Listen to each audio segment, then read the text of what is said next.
Hey there, welcome back to another video. This time around, it is my review of the 1998 film Alien Abduction, Incident in Lake County. Now, before I get around to sharing more of my thoughts on this film, I want to give a special shout out to Will for requesting this review. If there's another film, TV show, or topic that you would like to see me discuss in the future, feel free to donate to my PayPal.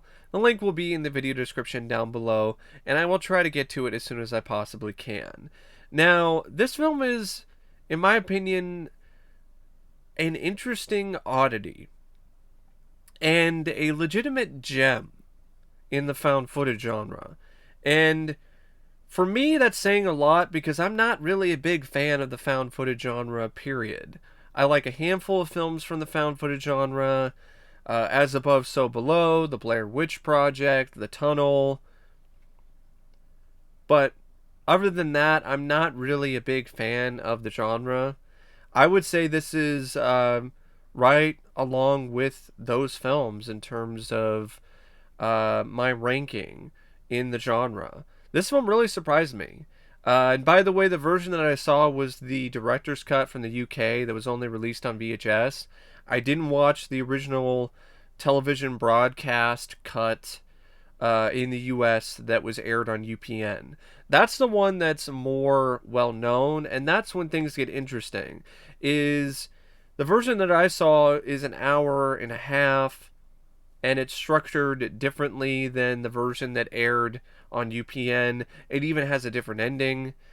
The version that aired on UPN, though, is the one that is the more well known because it sparked a bit of controversy upon its initial airing. You had a lot of people at the time in the late 90s who flipped through channels and saw this late one night and thought that it was a legitimate videotape of an alien abduction.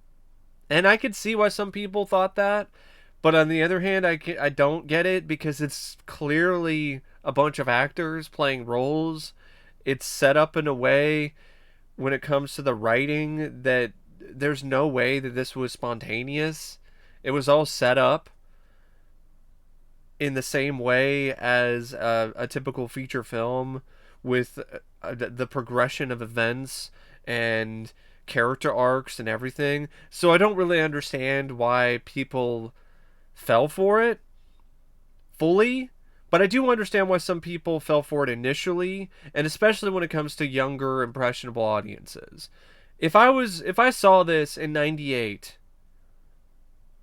when I was a kid, I probably would be one of those audience members who would be on the message board be like, "Did you see this? Aliens are real!" Like, I probably would have been that kid. Because I was obsessed with the unknown. I was obsessed with UFOs and aliens, and one of my favorite shows growing up, and one of my favorite shows still, is a show called Sightings, and that a lot of that show was about UFOs and other paranormal events.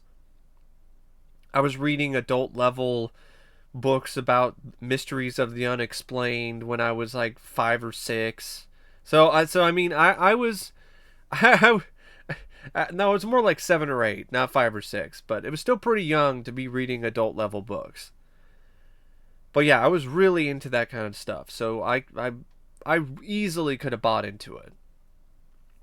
I'm surprised I didn't hear anything about it, to be honest. But then again, I didn't watch a lot of UPN, so that might have been it. But this is an effective, chilling, found footage film. The UPN version, I flipped through it. I didn't watch the whole thing, but it's a lot shorter. It's only like 40 something minutes.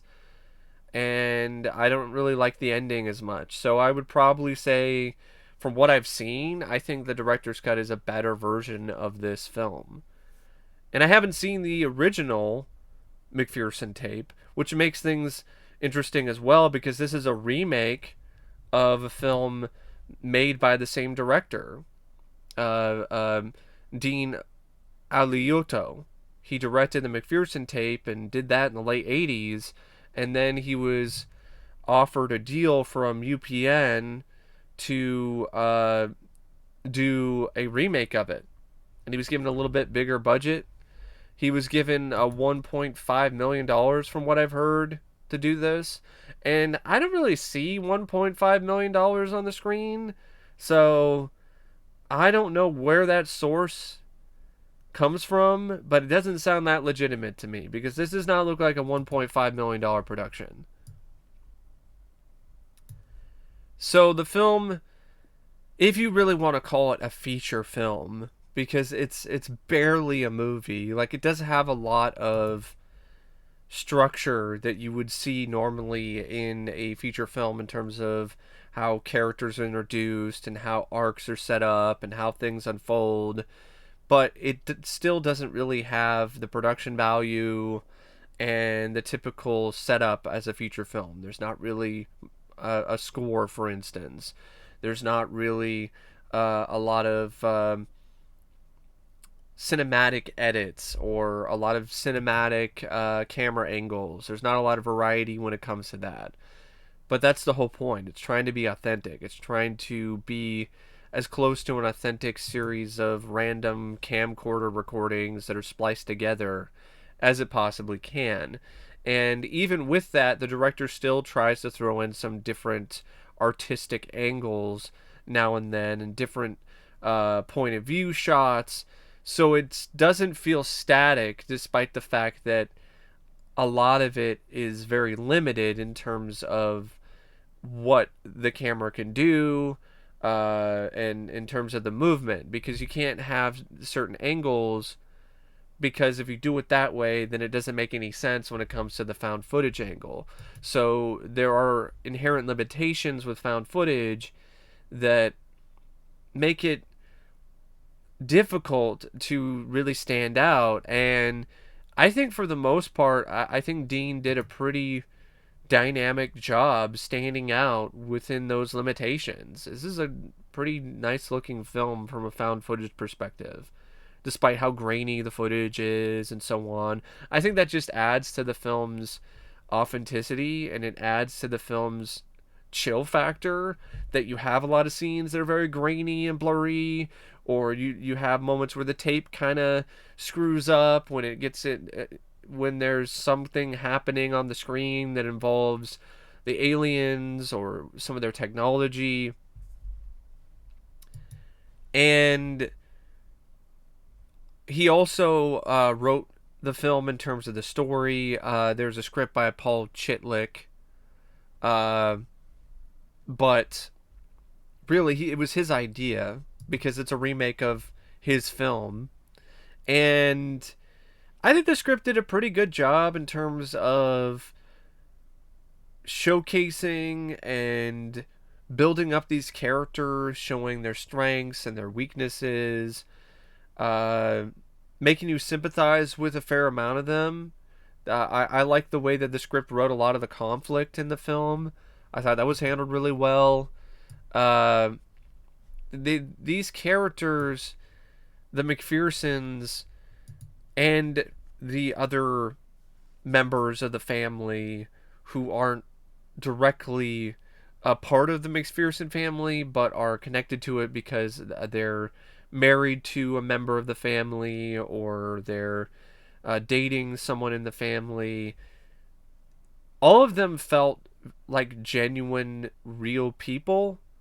And despite the fact that some of the performances by some of the actors at times was a bit hammy and kind of took you out of it a little bit, I still felt that for the most part the writing did such a good job making them feel real and relatable that it really did work. You really did feel for this family when they were being terrorized by these aliens, and you wanted them to find a way out of this seemingly impossible scenario in terms of escaping from these aliens from another world.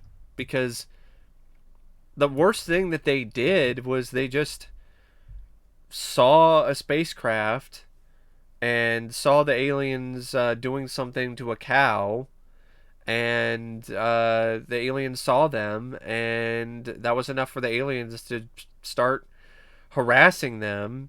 And yeah, they shot one of the aliens in self-defense later on in the film, but that's understandable. you 100% understand why they did that. You're like, yeah, I probably would have done a similar thing.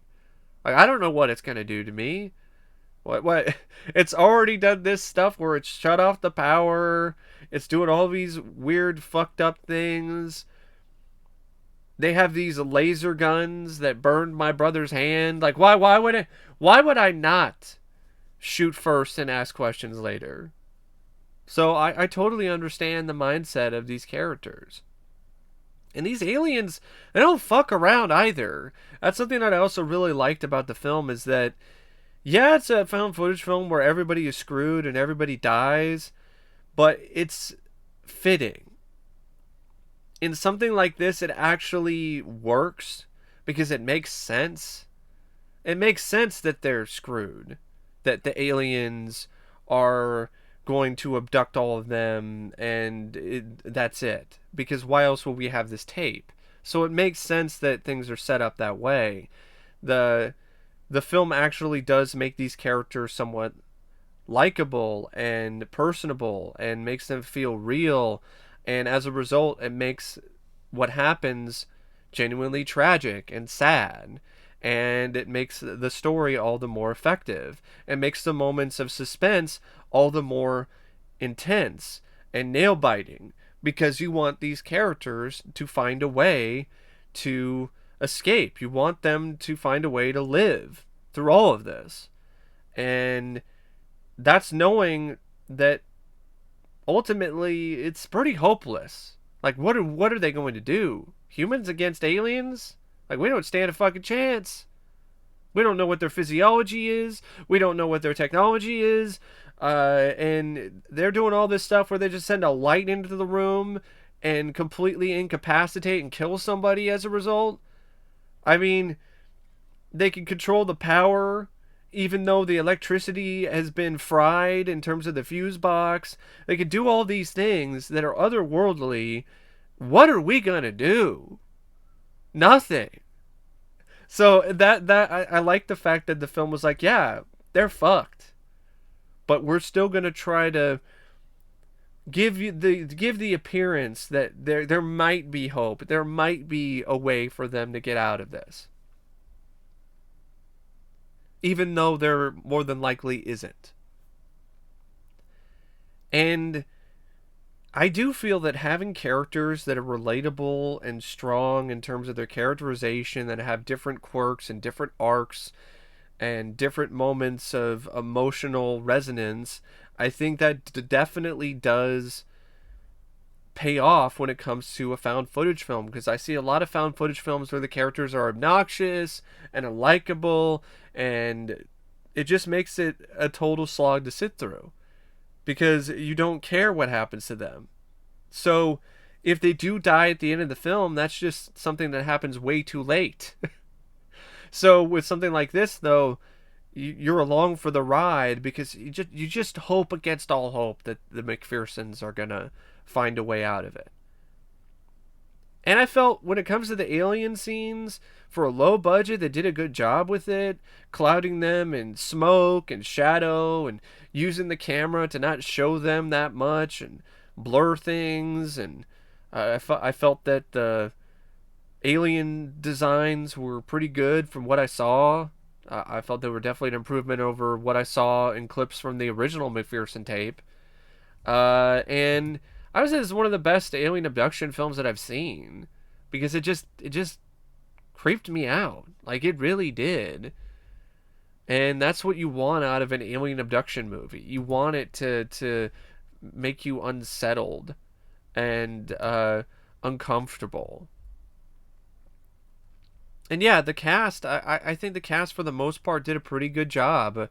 Benz Antoine, Kristian Ayre, Gillian Barber, Michael Buie, Emmanuelle Chriqui, Marya Delver, Katlyn Ducharme, Ingrid Kavelaars, Aaron Pearl, Bart Anderson. Uh, they all play their roles relatively well. Uh, I would say that one of the biggest standouts is definitely uh, actors like Kristian Ayre, who plays Tommy, who's essentially the lead of the film. He's the younger brother who's going around with the camcorder, and he's the one that's behind the camera for the majority of the movie. I also felt that Benz Antoine, who plays Matthew, this boyfriend of Tommy's sister, who really is considered to be an outsider of the family initially, but then ultimately gains their respect. I liked his performance quite a bit. I felt Michael Buie played Brian, one of Tommy's brothers. I thought he was good too, as well as Aaron Pearl played Kurt. Gillian Barber is the mom. There are some moments where she hams it up a little bit too much in terms of her drunk mom performance. So that kind of hurt the movie at times for me. Uh, Marya Delver, I liked her as Melanie. I also thought Ingrid Kavelaars as Linda. I thought she was. I thought she was. Honestly, I would say she was probably the best out of the entire cast because she was the wife of Kurt, and there's a lot of moments near the end where she is just completely distraught and just dealing with all this paranoia and grief because Kurt's gone missing and he hasn't come back, and it was just a really strong performance by her. Um, Katlyn Ducharme plays Rosie, the little girl who is essentially hypnotized by the aliens for like the last half of the movie and is acting very strange.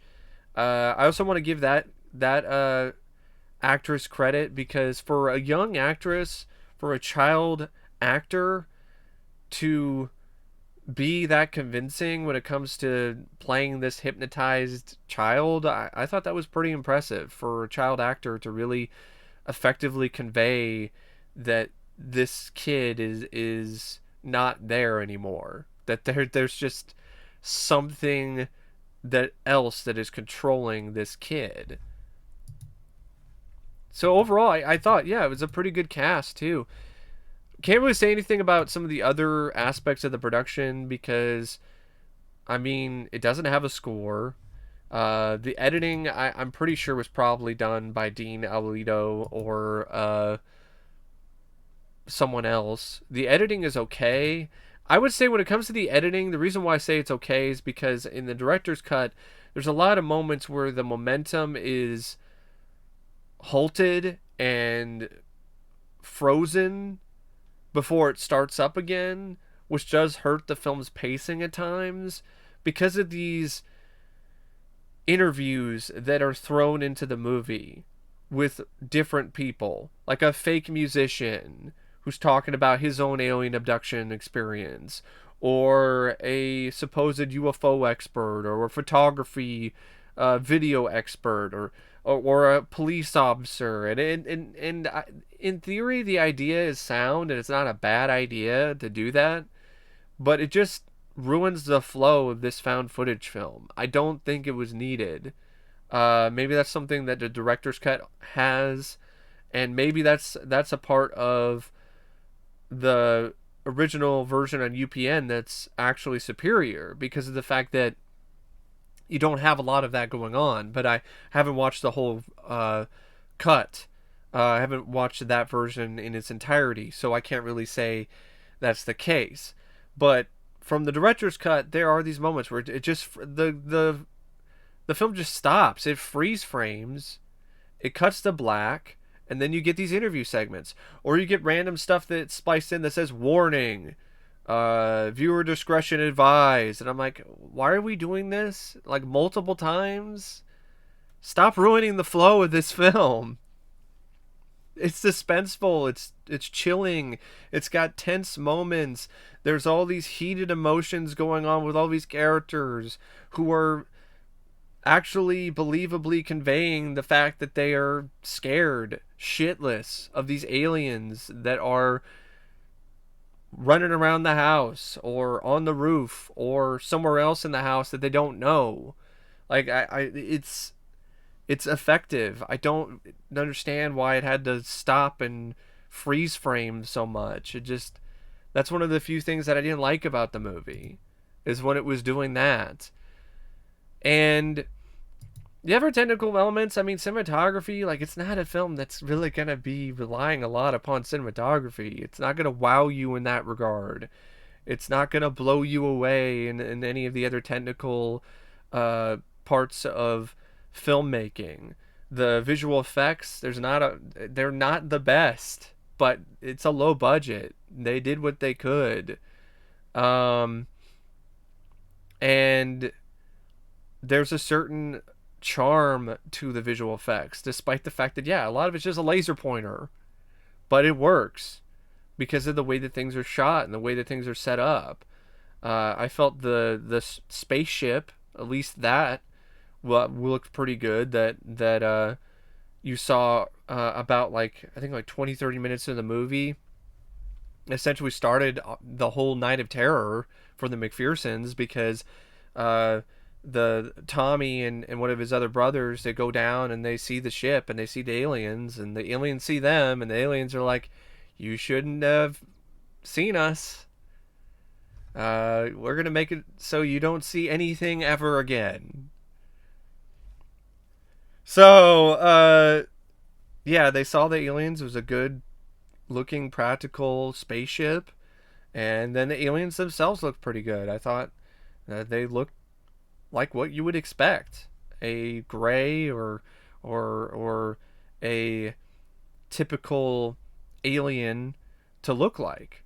And yeah, overall, I thought it was a pretty good film. I thought it was a gem. I'm not gonna say it's fantastic, it's phenomenal, and it's the best thing ever. No, but for this genre, this is one of the better films that I've seen when it comes to the found footage genre, because it's consistently engaging, it's interesting. You've got a lot of family drama going on in the midst of a genuinely chilling situation with these aliens that are terrorizing this family. I mean, it's already stressful enough to deal with having your family home for the holidays, for Thanksgiving, and now you throw an alien abduction into things. Like, that's just unfair. But it makes for compelling and engaging, enthralling entertainment, and I would highly recommend it. I really would. If you're a fan of alien abduction films, if you're a fan of the found footage genre, keep in mind it is a low budget movie. It's a TV film. It's not going to have the same production values as some other movies, so you have to keep that in mind. But I think if you're able to do that, I think you can definitely find something worth your while with this film. It's on YouTube, the director's cut. I think the UPN version is also on YouTube. You can watch both if you want. I recommend the director's cut, though, despite some of the issues that I do have with it. I will probably link the best quality version of that in the video description. But anyway, yeah, that's my thoughts on Alien Abduction Incident in Lake County. And as always, I'll see you later. See ya.